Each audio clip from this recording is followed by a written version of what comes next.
Porque Dios me hizo así. Sí soy libre.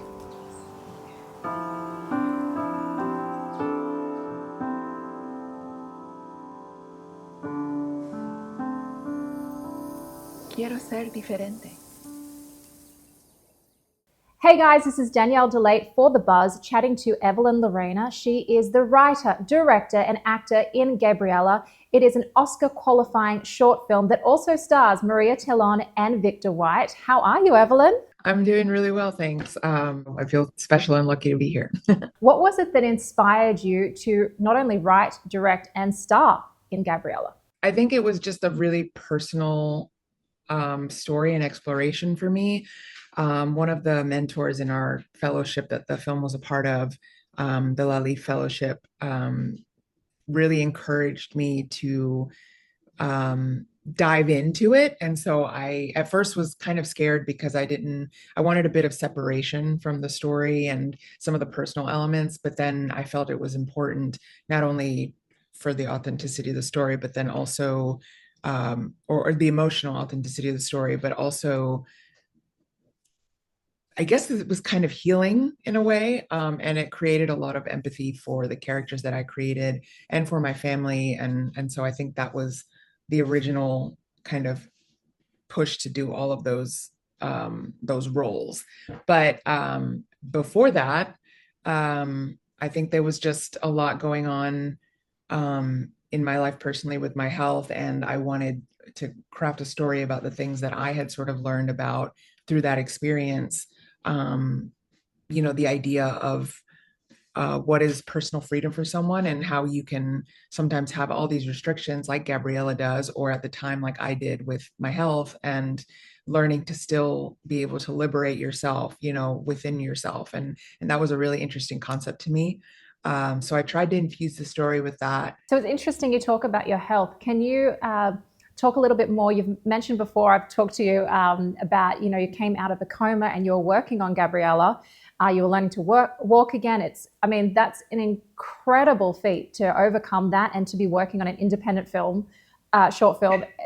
How did you handle those health struggles, and in what ways did that align with your character? Well, originally I didn't even want to bring any attention to it. Like I was super private about it, and like I tend to be private about those things because it feels oddly uncomfortable, and I want people to focus on the work itself and the work to speak for itself. But so many, like you said, I guess there's something compelling there, and so I started to share it because I think it did affect the story, right? And it was difficult because you're not only juggling all these things, but like I said, I think it was just so important to me to get the story out and also infuse it with this kind of new spiritual wisdom that I was gaining from the experience. And I wanted to share it with other people. So now I'm also able to talk a little more about what happened in a calmer way, I guess. But during it, I was actually really invigorated. People get surprised when I say, I had a lot of energy and I had all this, energy and passion towards the project. But I don't know if I'm that surprised, in the sense that, like, I felt after all of that and everything I had gone through, it felt that I had a second chance at life. And so it was very much sort of just living up to that promise, where it's like, well, I got another shot. And so I want to live life to the fullest. So it's interesting to me, like Gabriela's going through her own journey of that self-acceptance. Were you kind of going through your own journey as well of self-acceptance coming out of the health crisis as well?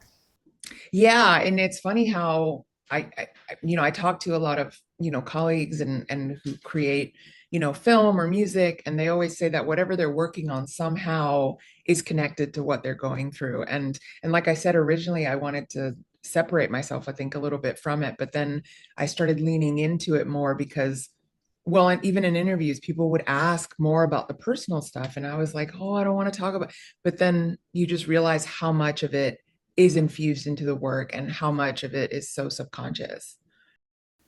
I feel like almost it's been like a healing journey. Yeah, absolutely. Yeah, and I think that's why, the mentors from the fellowship also, and even my producer Maris, was very supportive of me, playing those roles of writer, director, and actor, because I think part of them knew it was also going to be maybe a healing experience. Mhm.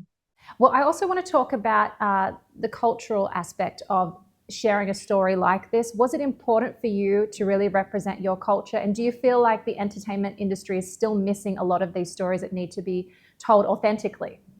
Yeah, I mean, yeah, it was extremely important. Like, we had the element of not only Spanish, but Cachiquel as well, which is a Mayan language. And I thought it was really important to have that aspect because so much of Guatemalan culture is a mixture of European and Maya. It's not just one or the other, even though the main, you know, originating culture is the Maya, right?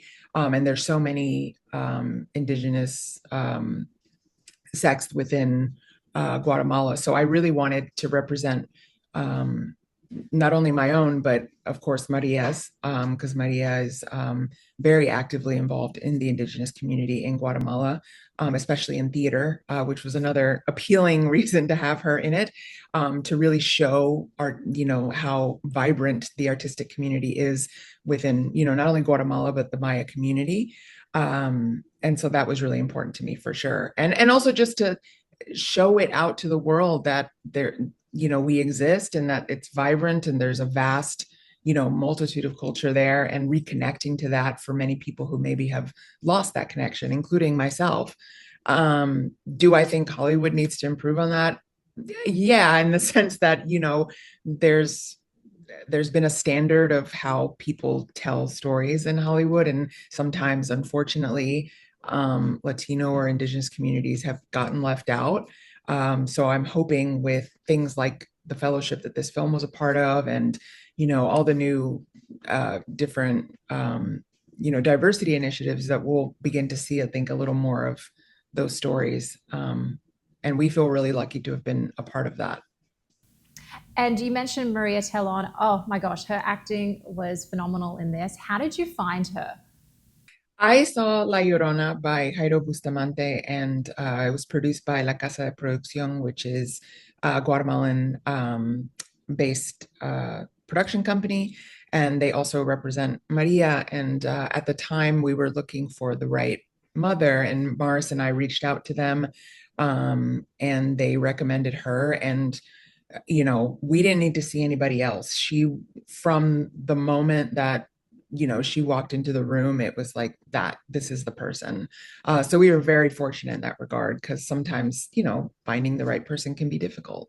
But thankfully, it was a little gift from the universe. Yeah, she's incredible. And a lot of this short film is about identity, self acceptance, and she finds out she's undocumented. So I wanted to ask you, what are your thoughts on the undocumented crisis that's happening at the moment? Did it inspire you with this short film?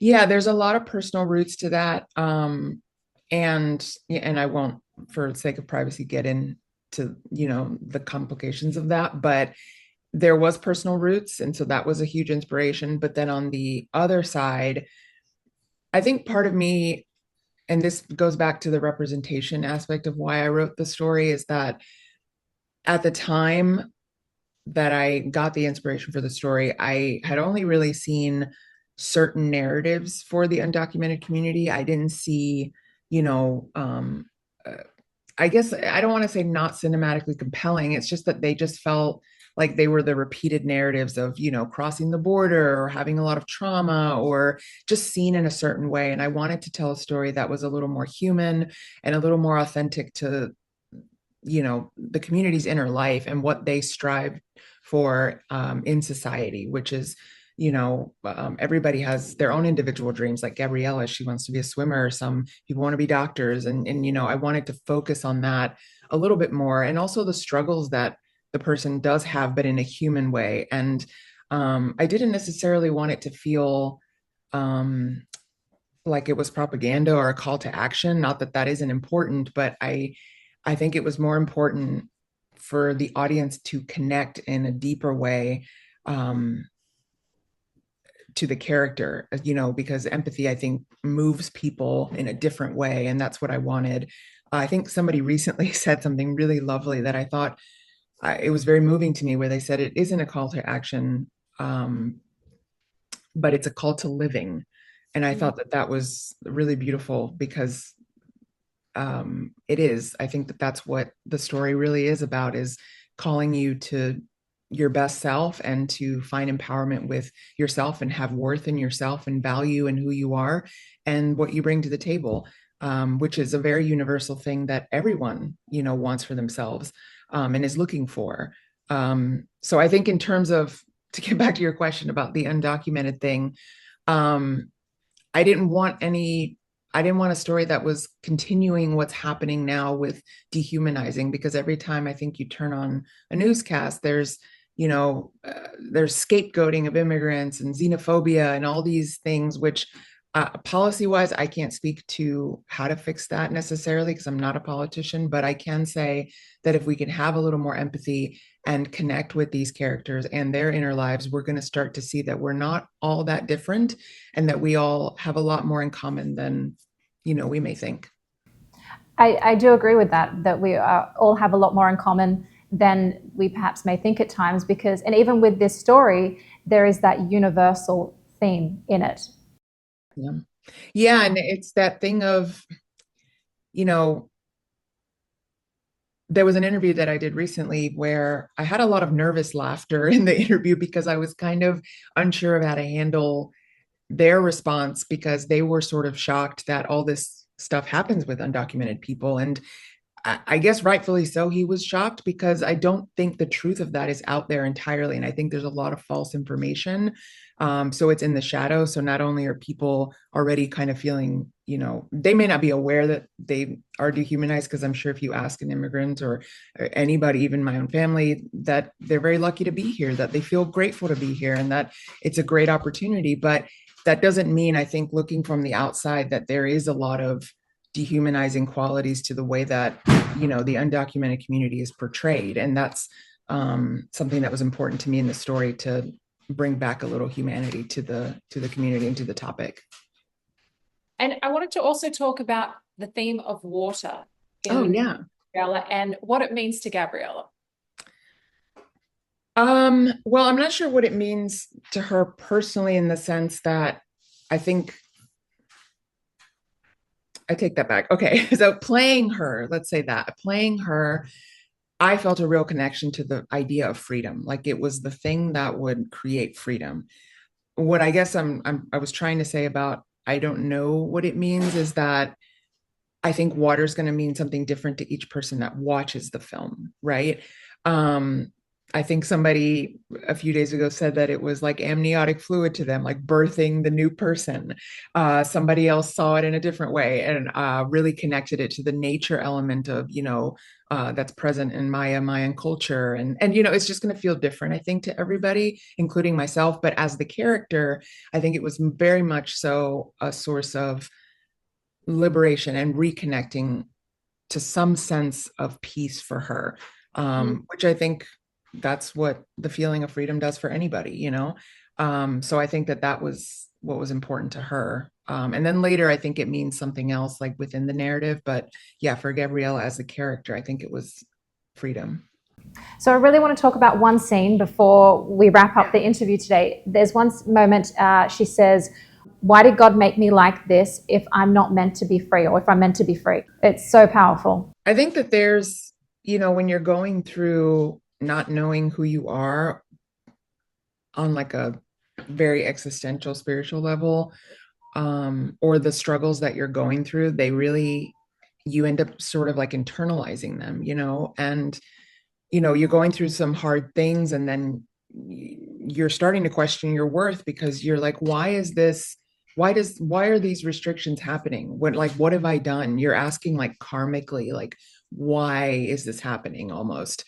And I also think it was a little bit of self-hatred in that moment, where, you're like, maybe it does have to do with me, maybe, why am I here? What is the purpose of me being here if I'm just going to be miserable and I can't find, some source of solace, or just having confusion?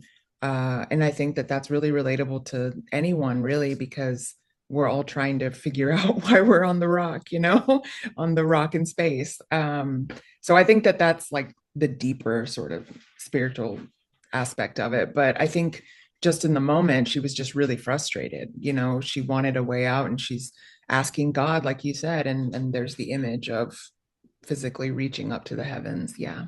Yeah, it was so beautiful. What was it like shooting that scene? You had wires and Yes. So I always try to compare it to The Shape of Water because that's the closest kind of, I think, setup to ours. But yeah, I was hanging from wires and pulleys, and we had our stunt coordinator coordinating everything so that we were safe. And the production designer built, these like put these blacks in a way that would mimic water with the light. And then we had a beautiful VFX artist who composited over that and really created something very beautiful and real. So it was easier to control the elements, I think, if we did it that way versus actual water. It's just the real element is a lot more of a beast to handle with filming. And I'm really pleased with the way it came out. oh, it came out incredibly. Where can people watch Gabriela online at the moment? Because it's out right now. Yes, it is out for a limited time before we have our new other viewing process. But for now, it's on Leto, Film Shortage, the Smithsonian Streamer, and Vimeo's For Your Consideration channel. Yeah. Incredible. So guys, make sure you go and check that out. Gabriela is out now. You can stream it online at those platforms that Evelyn mentioned. Thank you so much, Evelyn, for chatting to us today. Thank you so much. Lovely to be here. Thank you. I'm Evelyn Lorena, and you've just been buzzed. Sometimes I just want my voice gone. Just float away. Reacción. Nosotros somos gente de la tierra. ¿Ves? Eres como el agua.